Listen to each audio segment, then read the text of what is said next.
ఒకటి మాత్రం పక్కా, ఇవాళ ముఖ్యంగా పెళ్లి చేసుకోబోయే అమ్మాయిలకి, నాకు కూడా 17 ఏళ్ల కూతురుంది కాబట్టి పెళ్లి చేసుకోబోయే అమ్మాయిలకి, పెళ్లి కావాల్సిన అమ్మాయిలకి, యువతకి, యువతులకి ముఖ్యంగా నేను చెప్పేది ఒకటే, మీ కాళ్ళ మీద మీరు నిలదొక్కుకోండి.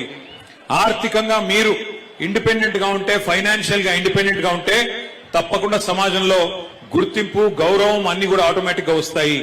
ఎంతసేపు మనం ఇంకెవరి మీద డిపెండెంట్ ఉండే పరిస్థితి ఉంటే, వేరే వాళ్ళ మీద ఆధారపడే పరిస్థితి ఉంటే, మరి దానివల్ల వచ్చే ఇబ్బందులు మీరు అడగొచ్చు, మీ ఇంట్లో అమ్మని అడగొచ్చు, లేదా పెద్దవాళ్ళని అడగొచ్చు, చెప్తారు. కానీ ఆర్థికంగా తమ కాళ్ళ మీద తాము నిలబడ్డ తర్వాతనే, ఒక ఉద్యోగం సంపాదించిన తర్వాత గాని, ఒక పరిశ్రమ పెట్టినాక గాని, లేదా మీ అంతట మీరుగా మీ కుటుంబానికి చేదోడు వాదోడుగా నిలిచే పరిస్థితి వచ్చేదాకా తొందరపడి పెళ్లిళ్ళు చేసుకోవద్దనేది నా మాట. ఎందుకంటే నా సూచన కూడా, ఎందుకంటే వాస్తవానికి ఎన్ని చెప్పినా తొందరపడి పెళ్లిళ్ళు చేస్తూ ఉంటారు మన దేశంలో. కానీ అమ్మాయి తన కాళ్ళ మీద తాను నిలబడితే, ఒక ఉద్యోగం సంపాదించడం కానీ, లేకపోతే ఇంకో రకంగా కానీ ఫైనాన్షియల్ ఇండిపెండెన్స్ వస్తే ఆ గౌరవం వేరు. కానీ ఒక